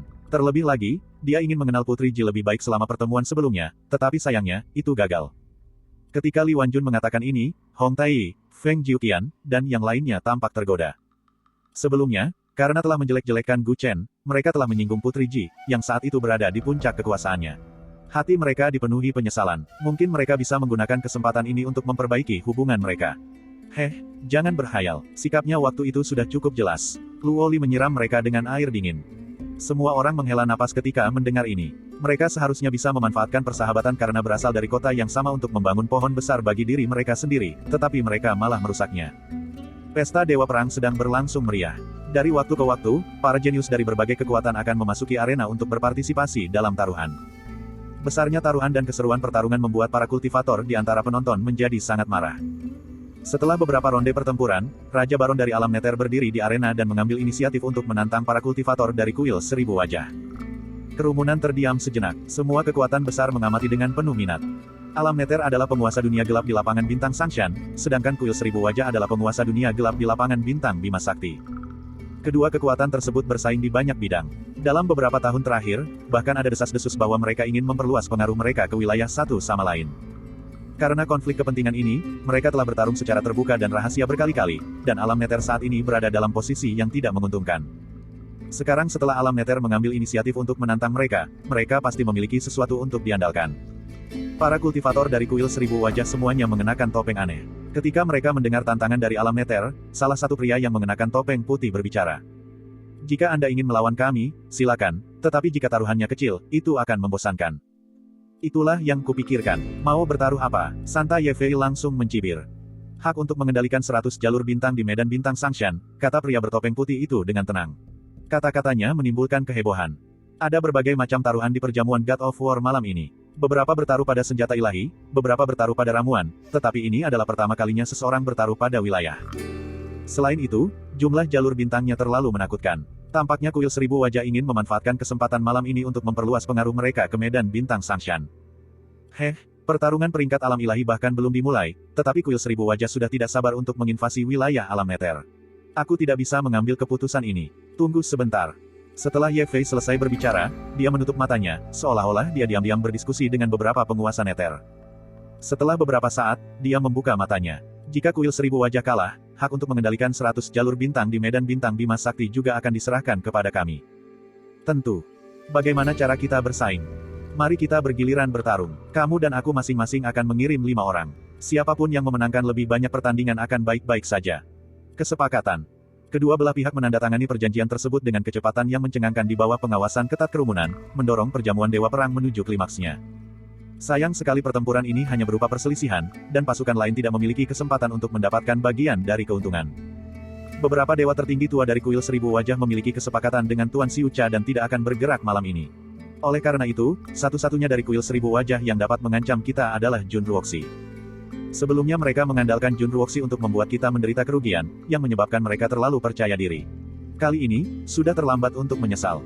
Malam ini, Putra Suci akan berurusan dengan Jun Ruoxi dan mengejutkan mereka. Yang lainnya tidak perlu dikhawatirkan. Kita pasti akan menang. Ye Fei membuat pengaturan perencanaan pra-pertempuran. Dia jelas memiliki kepercayaan yang kuat pada Putra Suci yang telah disembunyikan selama bertahun-tahun. Putra Suci Alam Neter juga sangat tenang, memancarkan perasaan yang tak terduga. Dalam tim tersebut, Gu Chen melirik tim kuil seribu wajah. Selain Jun Ruoxi bertopeng putih yang telah mencapai alam dewa tertinggi, yang lainnya memang satu tingkat lebih rendah dari pihak Alam Neter. Namun, ketika dia melihat ke belakang, dia menemukan beberapa orang yang bernapas dalam-dalam, dan dia tidak dapat menentukan kekuatan napas mereka secara pasti. Dia langsung mengerutkan kening. Alam Neter memiliki kartu truf, tetapi pihak lawan jelas tidak sesederhana itu. Bab 978. Setelah diundi, kuil seribu wajah akan menjadi yang pertama mengirimkan perwakilan untuk pertempuran pertama. Saat kontestan pertama dari kuil seribu wajah melangkah ke atas panggung, hal itu langsung menimbulkan kehebohan. Ternyata orang pertama yang dikirim oleh kuil seribu wajah adalah Jun Ruoxi yang terkenal dari tim mereka. Ini sama saja dengan mengirim seorang jenderal di awal pertempuran. Itu tidak terduga. Kau ingin mengungguli lawan dengan menunjukkan kekuatan. Kalau begitu, aku harus merepotkanmu, Putra Suci. Ye Fei tidak terlalu memikirkannya. Satu-satunya tim yang bisa menghadapi Jun Ruoxi adalah Putra Suci. Selain itu, bahkan dia pun tidak akan mampu menang. Jangan khawatir, aku akan memenangkan pertempuran ini. Putra Suci Alam Neter telah bersembunyi selama bertahun-tahun. Sekarang dia akhirnya akan memukau dunia dengan satu prestasi brilian, semangat bertarungnya tentu saja tinggi. Dalam sekejap, dia muncul di arena, dan tanpa basa-basi, dia mulai bertarung dengan Jun Ruoxi. Keduanya berasal dari kekuatan gelap dan memiliki warisan pembunuhan tingkat tertinggi. Cahaya dan bayangan saling berjalin dalam pertempuran sengit. Kabut gelap begitu tebal sehingga orang biasa tidak dapat melihat pertarungan mereka dengan jelas. Mata Gu Chen bersinar dengan cahaya hijau keunguan, dan dia menangkap gerakan mereka dengan jelas. Kedua pihak memiliki kekuatan yang seimbang karena keduanya berada di alam dewa tertinggi tahap awal. Tidak ada perbedaan yang jelas pula dalam warisan yang mereka miliki. Namun, pengalaman bertempur putra suci alam neter jelas tidak sebaik Jun Ruoxi. Apa yang bisa dilakukan pihak lawan dengan 10% kekuatannya, putra suci alam neter harus menggunakan 20%. Dalam keadaan seperti itu, semakin lama pertempuran berlangsung, semakin merugikan bagi putra suci alam bawah. Segalanya berjalan sesuai harapan Gu Chen. Setelah bertarung selama waktu yang dibutuhkan sebatang dupa untuk terbakar, putra suci alam neter terluka dan dikalahkan. Saat dia kalah, momentum pihak Nether Realm sangat terpengaruh. Bagaimanapun, dia adalah kartu andalan mereka. Maaf, saya tidak menyangka akan kalah darinya. Ketika putra suci alam bawah kembali, ia tampak seperti ayam jantan yang kalah. Ia sebenarnya telah kalah dalam pertempuran pertama untuk meraih ketenaran. Ini benar-benar pukulan besar baginya. Tidak apa-apa, kau sudah tampil sangat baik. Selain Jun Ruoxi, orang-orang lain dari kuil seribu wajah tidak perlu dikhawatirkan. Ye Fei merasa kecewa, tetapi dia tetap berusaha menghiburnya. Tanpa sadar, dia melirik Gu Chen. Setidaknya, ada ahli lain di sini. Dia yakin bahwa karena tunggangannya begitu kuat, Chen Gu ini pasti menyembunyikan kekuatannya. Dengan kehadirannya, setidaknya mereka bisa memenangkan satu ronde dan menyamakan kedudukan di ronde ini. Adapun para ahli lainnya dari kuil seribu wajah, mereka sudah menyelidiki hal itu. Dibandingkan dengan mereka sama sekali tidak memiliki keunggulan. Pada ronde kedua, giliran alam neter untuk mengirimkan perwakilan mereka terlebih dahulu. Ye Fei sedang mempertimbangkan apakah akan mengirim Gu Chen atau tidak ketika Zheng Xikeng menawarkan diri. Saintes, serahkan pertandingan ini padaku. Zheng Xikeng tampak sedikit gembira. Sang terpilih, yang menurutnya menjadi pusat perhatian, telah dikalahkan. Mulai sekarang, alam neter hanya bisa mengandalkan dia dan Ding Han. Ini adalah kesempatan besar baginya untuk memberikan kontribusi. Petarung terkuat lawan, Jun Ruoxi, sudah bergerak dan tidak bisa bertarung lagi. Dia tidak takut pada siapapun lagi. Ye Fei menganggap Zheng Xikeng memang kuat dan ini baru pertandingan keduanya, jadi dia mengangguk setuju. Hehe, kalian bertiga sebaiknya memperhatikan baik-baik. Pelajari dengan saksama. Zheng Xikeng mengejek Gu Chen dan dua orang lainnya sebelum naik ke panggung, bersikap sok tahu layaknya seorang ahli. Ketiganya tetap diam saat mereka menyaksikan dia berjalan ke atas panggung. Satu orang lagi dari kuil seribu wajah juga keluar. Apa yang sedang terjadi? Aku belum pernah melihat orang ini sebelumnya. Ye Fei terkejut saat melihat perwakilan lawan. Lawan itu bukanlah seseorang yang pernah ia hadapi sebelumnya, dan mereka bahkan tidak memiliki informasi apapun tentangnya. Mata Gu Chen menyipit. Orang yang melangkah ke panggung itu adalah salah satu orang dengan aura mendalam yang telah ia perhatikan sebelumnya. Zheng Xikeng juga menyadari bahwa dia tidak mengenal orang di atas panggung, tetapi dia tidak takut dan mengambil inisiatif untuk menyerang. Ledakan. Tanpa diduga, begitu Zheng Xikeng bergegas keluar, lawannya meledak dengan energi yang mengejutkan dan menjatuhkannya dari panggung hanya dengan satu pukulan telapak tangan. Alam yang mulia ilahi. Ye Fei kehilangan ketenangannya dan berdiri, ekspresinya sangat jelek. Hanya seorang ahli yang setara dengan dewa yang mulia yang dapat dengan mudah mengalahkan Zheng Xikeng yang kuat. Apakah kau pikir hanya alam neter yang menyembunyikan para ahli? Jun Ruoxi berdiri di sisi panggung dan mengejek Ye Fei. Ye Fei terdiam, keringat dingin muncul di dahinya. Dua kekalahan. Jika mereka kalah lagi dalam pertandingan lain, mereka akan kehilangan kendali atas 100 jalur bintang. Terlebih lagi, jika mereka tidak memenangkan satu pertandingan pun, alam neter akan benar-benar dipermalukan. Para kultivator di Menara Pohon Ilahi mulai berdiskusi di antara mereka sendiri. Siapapun dapat melihat bahwa situasinya tidak menguntungkan bagi alam neter. Kami akan mengirim seseorang terlebih dahulu untuk pertandingan ketiga. Jun Ruoxi tersenyum dan bertepuk tangan. Tiba-tiba, seseorang dari tim kuil seribu wajah berjalan ke atas panggung. Kali ini, orang lain yang namanya tidak ada dalam daftar informasi alam neter. Dia juga salah satu ahli yang diperhatikan oleh Gu Chen. Aneh sekali, bagaimana kuil seribu wajah bisa menghasilkan begitu banyak ahli. Mata Gu Chen berkedip, orang yang mengalahkan Zheng Xikeng adalah seorang yang mulia dewa. Ini berarti bahwa para ahli tersembunyi lainnya juga berada pada tingkat kultivasi yang serupa. Dengan kata lain, kuil seribu wajah mengirimkan 5 ahli yang mulia dewa, dan 4 diantaranya adalah pendatang baru. Gu Chen tahu betul bahwa para ahli yang mulia dewa adalah tulang punggung dari faksi manapun. Mereka tidak mudah untuk dikultivasi. Tidak masuk akal jika kuil seribu wajah memiliki 4 ahli yang mulia dewa. Kuil seribu wajah telah menyembunyikan diri dengan sangat baik. Saat Gu Chen sedang melamun, sebuah suara tiba-tiba terdengar di benaknya. Kuil seribu wajah telah lama menyerah kepada kerajaan roh murni. Kalian sekarang menghadapi anggota wilayah iblis. Pergilah sekarang, atau kalian akan terbongkar. Itu suara Wu Lingxian. Jantung Gu Chen berdebar kencang. Dia melihat sekeliling, tetapi karena terlalu banyak orang, dia tidak dapat menemukan jejak Wu Lingxian. Pantas saja, jadi dia anggota dari wilayah iblis. Gu Chen bergumam dalam hatinya saat menerima penjelasan Wu Lingxian. Kerajaan roh murni telah mengirim tim besar untuk menyusup ke Gunung Seribu Dewa. Tentu saja, mereka membutuhkan banyak perlindungan. Kelompok gelap seperti kuil seribu wajah jelas sangat cocok untuk menyembunyikan orang. Alam neter telah menendang lempengan besi kali ini. Mereka benar-benar telah bertemu dengan kerajaan roh murni. Wu Lingxian menyuruhnya pergi dengan cepat. Wajah Gu Chen pun berubah. Bagaimana mungkin dia pergi di bawah pengawasan begitu banyak orang? Jika dia pergi sekarang, itu hanya akan menimbulkan lebih banyak kecurigaan. Karena ada begitu banyak orang dari kerajaan roh murni yang bersembunyi di kuil seribu wajah, mereka mungkin sudah memiliki beberapa informasi tentangku. Begitu nama Chen Gu sampai ke telinga pria bertopi bambu itu, aku khawatir aku akan terbongkar. Mata Gu Chen berkedip. Dia menyadari bahwa menggunakan nama samaran aslinya adalah sebuah kesalahan besar. Entah aku pergi atau tidak, ada kemungkinan aku akan terbongkar. Karena itu, sebaiknya aku memberitahu kerajaan roh murni bahwa aku ada di sini. Ratusan pikiran melintas di benak Gu Chen. Kemudian, matanya berkilat penuh tekad. Kerajaan roh murni memiliki rencana mereka sendiri. Sekalipun mereka tahu dia ada di sini, mereka tidak akan berani menangkapnya secara terang-terangan. Karena di gunung para dewa yang tak terhitung jumlahnya, mereka semua sama.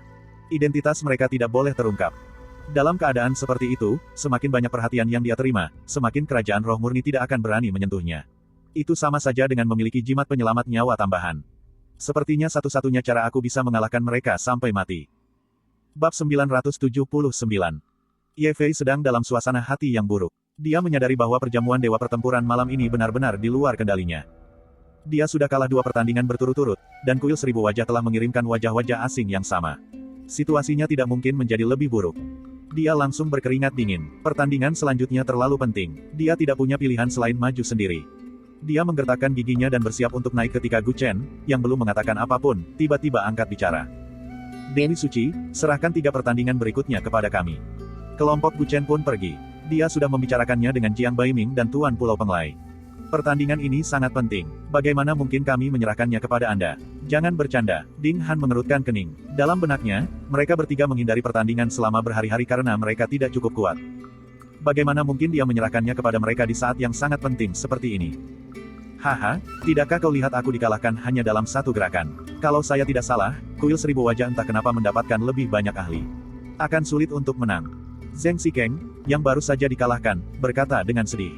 Serahkan saja pada kami. Jika kami kalah lagi, kami tidak akan punya kesempatan lain. Gu Chen mengabaikan keduanya dan menatap Ye Fei dengan tenang. Ye Fei memikirkan kekuatan tersembunyi Gu Chen dan bertanya dengan ragu, secercah harapan muncul di hatinya. Seberapa yakin Anda bisa memenangkan pertandingan ini? Dia tidak berani mengatakan bahwa dia akan memenangkan 3 pertandingan berikutnya. Dalam hatinya, dia yakin mereka akan kalah hari ini. Yang dia inginkan sekarang hanyalah menyelamatkan muka di alam neter. Saya tidak bisa mengatakan seberapa yakin, tetapi setidaknya kita tidak akan dikalahkan dalam 1 gerakan. Gu Chen berkata dengan santai. Kata-katanya membuat Zheng Xikeng merasa sangat malu hingga ia tak sanggup menunjukkan wajahnya. Baiklah, saya ingin melihat seberapa mampu Anda. Ye Fei berkata penuh harap. Yang bisa dia lakukan sekarang hanyalah berusaha sebaik mungkin. Kalau begitu, saya serahkan pertandingan selanjutnya kepada Taoist Chen. Pertandingan selanjutnya bukan untukku, melainkan untuk itu. Gu Chen memandang kuda naga itu. Kuda itu segera berlari ke arena dengan penuh semangat. Ia sangat kesal setelah bertarung dengan lembu hijau hari ini, dan ia butuh tempat untuk melampiaskan kekesalannya. Ye Fei mengira Gu Chen akan bertarung sendiri. Dia tidak menyangka bahwa Gu Chen hanya akan mengirimkan tunggangannya sendiri. Sebelum dia sempat bertanya, kuda naga sudah naik sendiri. Ye Fei hanya bisa menatap panggung dengan tak berdaya. Para tamu menara pohon palem ilahi gempar ketika mereka melihat alam neter mengirimkan makhluk roh. Apakah alam neter telah menyerah pada diri mereka sendiri? Namun sebelum mereka sempat bertanya, raungan naga yang menggema terdengar dari panggung. Atas instruksi Gu Chen bahwa tidak perlu menyembunyikan kekuatannya, kuda naga kembali berubah menjadi wujud aslinya. Seluruh tubuhnya tertutupi sisik naga berwarna hijau gelap, anggota tubuhnya kuat dan perkasa, dan kedua tanduk naga leluhurnya telah sepenuhnya terwujud. Ia mendengus pelan, dan aura mengerikan seketika memenuhi seluruh arena. Api kehidupan sejati yang membara membuatnya tampak semakin megah. Tiba-tiba, seluruh menara pohon ilahi meledak. Sungguh kuda naga yang menakutkan. Garis keturunannya sangat kuat. Tidak heran jika hal itu bisa menimbulkan keributan besar di siang hari. Jadi, ia menyembunyikan wujud aslinya. Mata para anggota Sekte Dewa Iblis tak terukur dan Sekte-Sekte Iblis lainnya berbinar. Kuda naga di hadapan mereka adalah talenta yang paling diinginkan oleh Sekte mereka. Aku menginginkan kuda naga ini. Di ruang pribadi di lantai atas, wajah Gu Sunfeng menunjukkan sedikit ketertarikan. Semua orang tahu bahwa ortodoksi klan roh sejatinya terkait erat dengan berbagai roh sejati di alam semesta, dan kuda naga ini adalah salah satu jenis roh sejati. Dengan indera bawaannya, ia dapat merasakan bahwa garis keturunan kuda naga itu luar biasa. Karena itu, ia langsung tergerak. Bagaimana mungkin seekor kuda roh biasa memiliki kekuatan seperti itu? Lembu hijau itu berjongkok di samping Jilancu dan mendengus sambil memandang penampilan megah kuda naga di atas panggung. Tolong jelaskan kepada saya. Peserta dari kuil seribu wajah awalnya merasa tidak puas dengan alam neter yang mengirimkan makhluk spiritual. Namun, begitu kuda naga berubah bentuk, dia tidak keberatan lagi. Kekuatan binatang buas yang mengerikan itu tidak boleh diremehkan. Ambil ini. Dengan izin Gu Chen, kuda naga itu sangat bersemangat. Begitu pertempuran dimulai, ia langsung menyerbu maju dengan kuku-kukunya. Gaya bertarungnya sangat brutal, sepenuhnya mengandalkan kulitnya yang tebal untuk menghancurkan lawannya. Peserta dari kuil seribu wajah itu mendengus. Sesaat kemudian, aura kuat terpancar dari tubuhnya. Alam hierarki lainnya. Ketika Ye Fei melihat ini, kepercayaan diri yang telah ia peroleh dari wujud sejati kuda naga kembali jatuh ke dasar. Ada apa dengan kuil seribu wajah? Mengapa begitu banyak ahli dari alam hierarki tiba-tiba muncul? Saat ia merasa cemas, kuda naga sudah mulai berkonflik dengan para ahli dari wilayah hierarki. Gu Chen mengamati dengan tenang dari bawah panggung. Dia sangat percaya diri pada kuda naga. Meskipun kuda naga masih setengah langkah lagi dari ranah hierarki, kekuatan fisiknya dapat dikatakan hanya kalah darinya karena garis keturunan naga leluhur yang kuat. Selain itu, ia telah mengembangkan api sejati natalnya. Api sejati natal itu telah diperkuat oleh kuali kekosongan surga dan teknik rahasia api fana miliknya. Kekuatannya telah lama berkembang. Menghadapi seorang ahli tingkat hierarki awal bukanlah masalah. Suara mendesing. Suara mendesing. Pertempuran antara kedua pihak dengan cepat mencapai puncaknya. Kuda naga mengandalkan kulitnya yang tebal untuk menahan gelombang serangan dari lawannya. Kemudian ia membuka mulutnya dan memuntahkan api sejati natalnya. Peserta dari kerajaan roh murni langsung tenggelam dalam lautan api dan meraung ke Stong Kuan. Atas instruksi Gu Chen, ia tidak menahan diri. Akibatnya, ketika peserta dari kuil seribu wajah diturunkan dari arena, kulitnya terkoyak dan dagingnya terlihat. Bukankah kalian terlalu keras? Jun Ruoxi dari kuil seribu wajah berdiri di sisi arena dan bertanya dengan nada muram. Awalnya dia mengira bisa dengan mudah memenangkan 100 Star Passage dari Nether Realm. Siapa sangka akan terjadi kejadian yang tak terduga seperti ini. Maaf, makhluk spiritualku ini tidak terlalu patuh, jadi aku tidak tahu bagaimana mengendalikan kekuatannya. Gu Chen menjawab dengan dingin. Begitu dia mengatakan itu, semua mata tertuju padanya.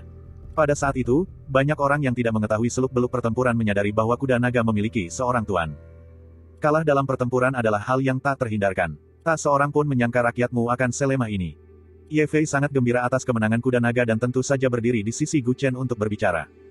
Melihat dirinya diolok-olok, Jun Ruoxi mendengus dingin dan menerima kekalahannya. Dia tidak percaya bahwa alam neter akan mampu mengirimkan lebih banyak ahli untuk dua pertandingan berikutnya.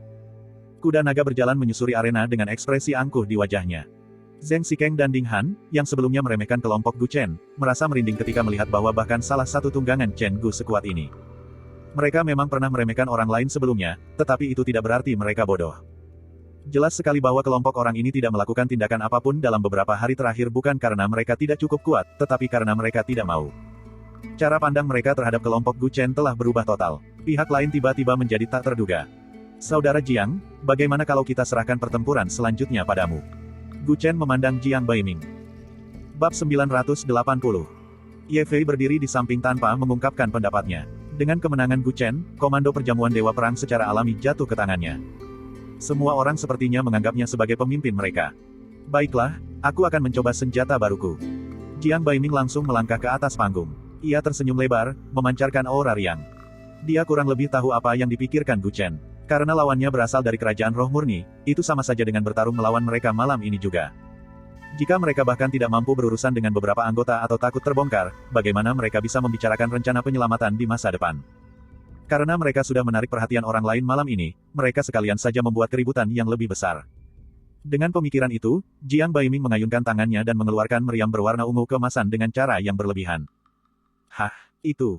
Chen Buqi, yang berada di antara kerumunan di tepi ring, tiba-tiba berkata dengan terkejut. Ada apa? Hong Tai, Feng Jiuqian, dan yang lainnya menatapnya dengan bingung. Tidak, ini pasti hanya kebetulan.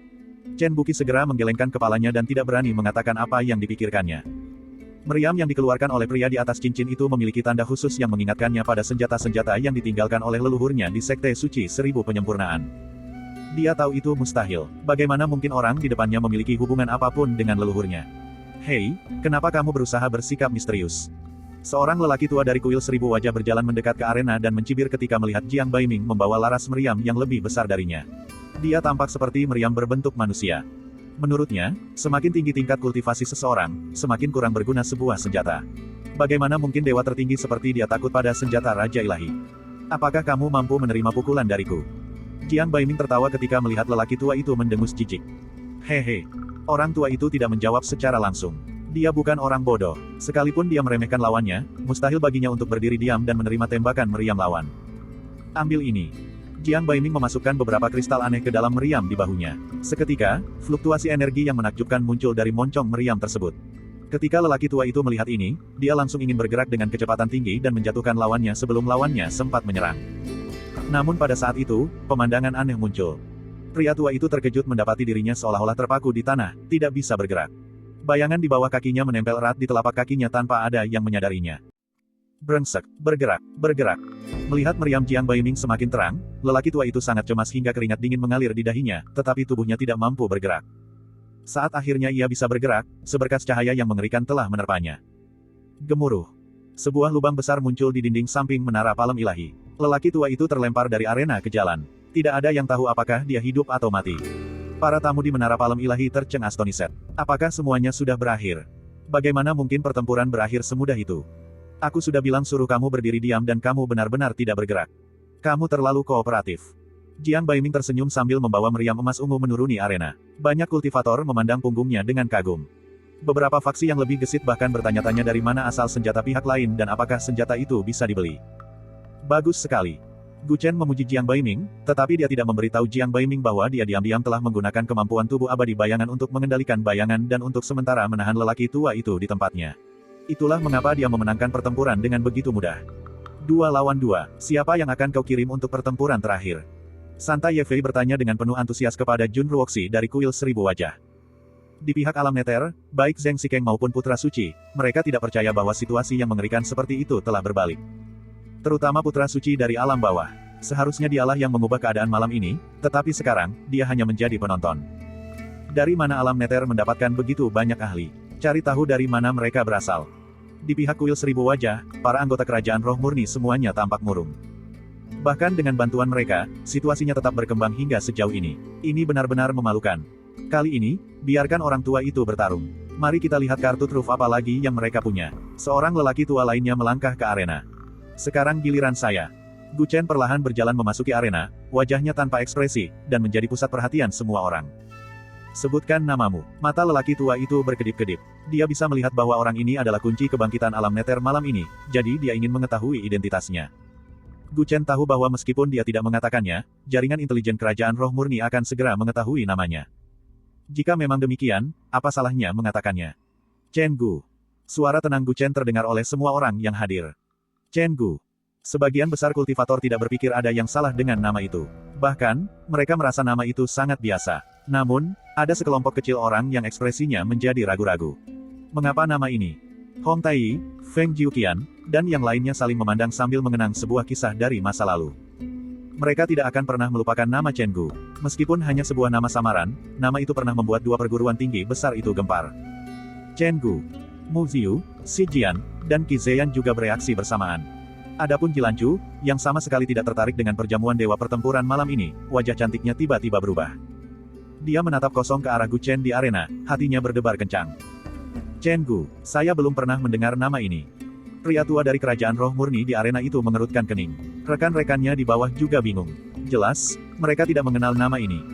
Di kerajaan roh murni, hanya pria bertopi bambu yang mengetahui nama ini. Selain itu, bahkan Wu Lingxian dan ayah Gu Chen pun tidak tahu. Itu karena ketika Gu Chen menjadi terkenal di bumi tengah dengan nama samaran ini, mereka berada di benua lain. Siapapun kamu akan menyesal jika berani merusak rencana kami. Pria tua itu bergerak. Dia juga seorang dewa tertinggi dan auranya bahkan lebih kuat daripada beberapa yang sebelumnya. Hal itu segera menimbulkan keributan di antara berbagai kekuatan yang hadir. Mereka semua adalah dewa tertinggi. Kuil 1000 wajah mengirimkan 5 dewa tertinggi secara beruntun. 4 di antaranya adalah wajah-wajah yang tidak dikenal, yang membuat banyak pihak merasa gelisah. Apakah kuil 1000 wajah sekuat itu dalam konferensi alam ilahi tahun ini? Di bawah pengawasan ketat kerumunan, Gu Chen tidak ingin terlalu memperlihatkan kekuatannya. Karena itu, dia mengepalkan tinju kirinya dan api inti bintang berwarna emas muncul di tangannya. Setelah bereksperimen dengan kekuatan api di Sekte Ilahi Luoying, Gu Chen sangat percaya diri. Oleh karena itu, tidak peduli berapa banyak mantra yang digunakan pihak lawan, dia hanya menggunakan satu api untuk menghancurkannya. Pria tua itu mengeluarkan beberapa senjata suci satu demi satu, tetapi semuanya meleleh oleh api inti bintang milik Gu Chen. Akhirnya, Gu Chen membuka telapak tangannya dan api inti bintang mengelilingi pria tua itu di bawah kendalinya, menembus pertahanannya. Ah!